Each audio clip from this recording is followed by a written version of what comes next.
Bonjour et bienvenue dans une ultime vidéo sur le zéro déchet. Aujourd'hui on va voir tout ce que j'ai pas pu catégoriser dans une pièce de la maison et on va commencer tout de suite par le stop pub. Alors le stop pub, moi je l'ai imprimé directement sur internet, j'ai pris un arbre de vie où il y avait écrit juste stop pub dessous et je l'ai plastifié et mis sur ma boîte aux lettres. Alors au début pendant une semaine environ, ça dure pas très longtemps, on continue de vous en mettre. Plus de pub, plus de déchets et c'est vraiment génial parce que j'étais fière de moi. C'était assez compliqué parce que j'aimais bien avoir les petites promos sur les prospectus. Mais bon, quand on les a pas, en fait, on n'a pas de manque. La deuxième alternative aussi, ça peut être de louer plutôt que d'acheter. Donc louer par exemple du matériel de bricolage, vélo, poussette, vêtements. Je vous mettrai même en barre d'infos donc du coup le lien pour aller sur le closet ou les cachetières. Donc du coup ça c'est des vêtements que vous pouvez louer et vous avez juste un abonnement de coup par mois que vous pouvez arrêter quand vous voulez. Et une fois que vous en voulez plus de ces vêtements, vous les renvoyez. Et si vous voulez continuer, vous continuez, vous renvoie d'autres vêtements et ainsi de suite. Donc je trouve ça génial. Donc voilà, comme ça vous changez tout le temps de vêtements et sans polluer la planète. Alors on continue du coup avec les sacs à baguettes ou à pain. Donc pour le sac à baguettes que voici par exemple. Voilà, et j'ai un sac à pain, donc mon sac à pain c'est juste un sac en tissu dont je ne me servais pas et que du coup il me sert pour aller chercher mon pain. Ensuite il y a le plugging. Alors qu'est-ce que c'est que le plugging? Donc c'est la contraction de deux mots, ploka up, donc qui veut dire ramasser et jogging du coup, ramasser pendant que vous faites votre jogging, donc ramasser les déchets des autres. Donc voilà, ça c'est un truc qui m'énerve, c'est qu'à notre époque il y a encore des gens qui jettent quoi. Mais d'où tu jettes encore tes déchets dehors, par terre, quoi? Non. Bon, bref. Donc voilà. Et même quand on marche, donc il existe les petites pinces spéciales pour ceux qui marchent, pour récupérer du coup les détritus des autres. Donc quand on pourra enfin repartir, faire des pique-niques, se promener, enfin voilà, faire des balades de ouf. Donc du coup, moi je vous propose donc le sac de pique-nique en porcelaine à la place donc du coup de tout ce qui est vaisselle jetable.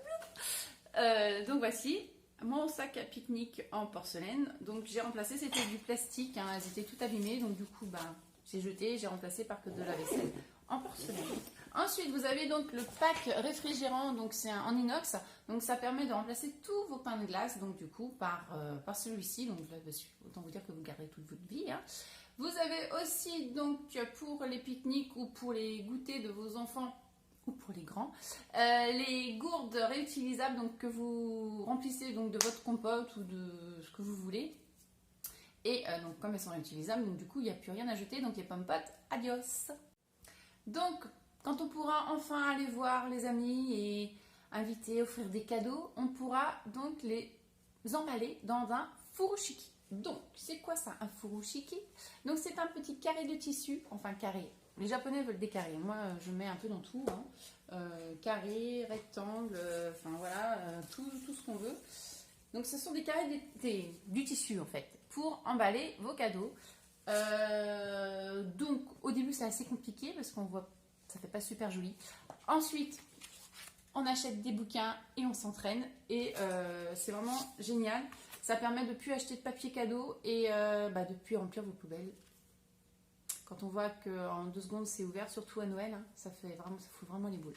Donc celui-ci, donc, il vous explique plein de choses. Donc du coup, vous pouvez même emballer donc, les bouteilles, faire vos courses, offrir des cadeaux et faire même votre garde-robe. Donc là, là par exemple, ce serait un petit sac. Donc voilà, donc... c'est vraiment super sympa, c'est super joli. Je trouve que ça complète le cadeau que vous offrez. Donc là, c'est pour les bouteilles. Donc voilà, c'est vraiment super sympa. Voilà. En plus, ce qui est bien avec le furoshiki, c'est que vous n'êtes pas obligé d'acheter des carrés de furoshiki spécialement conçus pour. Comme je l'ai fait la première fois, d'ailleurs, j'en ai acheté 2 pour 9,95 €, je crois, sur Nature et Découverte. Vous pouvez juste prendre vos foulards. Voilà, des foulards et puis que vous utilisez après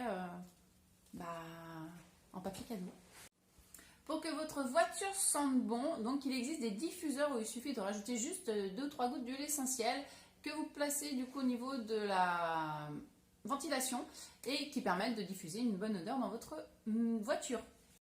Alors on continue donc avec les mouchoirs lavables au lieu des mouchoirs jetables. C'est tout con, mais voilà, fallait y repenser. Alors si vous voulez vous mettre au zéro déchet à fond et si mes vidéos ne vous suffisent pas, vous pouvez donc continuer avec les livres de Bea Johnson par exemple, qui est la pionnière du zéro déchet on va dire. Ensuite il y a la famille zéro déchet, donc ils ont fait plusieurs livres. Donc là moi j'en ai 3, je crois qu'ils en ont 4. Voilà. Et hop, et celui-ci qui est plus destiné pour les enfants. Voilà. Et pour finir, forcément, on peut fabriquer soi-même donc ces produits cosmétiques et ces produits ménagers. Pas n'importe comment, attention, on n'achète pas plusieurs petites quantités de tout pour faire un seul produit, ça ne sert à rien. Donc du coup, c'est notre prochaine vidéo. On apprendra à faire déjà un produit pour vos toilettes, pour nettoyer l'intérieur des toilettes. Allez, bisous bisous!